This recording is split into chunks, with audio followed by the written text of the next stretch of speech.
Pratęsimas dublis antras paskaitos apie nevalgystę.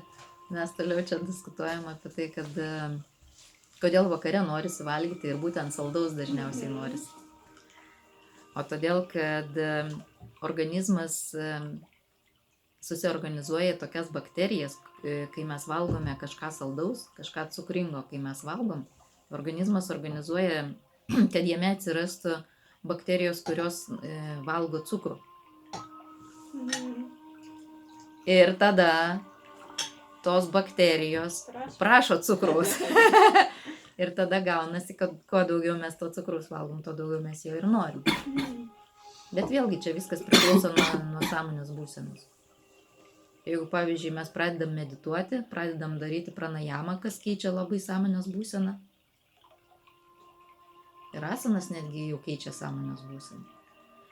Ypač jeigu teisingai darai su šavasana pabaigoje. Tai tada keičiasi sąmonės būsena ir mažėja tų bakterijų, kurios nori cukraus. Kodėl? Nes mes patiriam palaimos būseną, pavyzdžiui, per meditaciją, jeigu susijungiam su visuma, mes patiriam palaimą ir mes ir taip laimingi po to būnam. Pagalvokit, palaima tai yra tau ne šiaip sau laimė, tai yra palaima.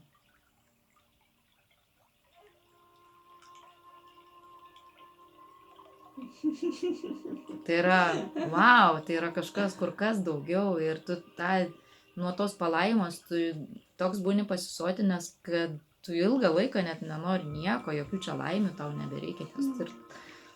Tu taip laimingas esi nuo palaimos patyrimo.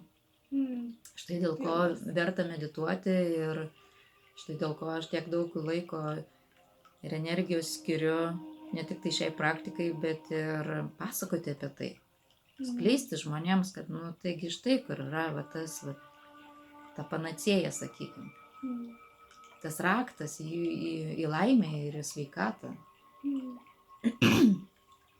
O visą kitą paskui aplinkui, palaipsniui. Tai pasakiau apie bakterijas, kurios nori cukraus vakare. Ir tada joms užmetus rūgšties, jos irgi nyksta. Jos žūsta, nes jos negauna maisto.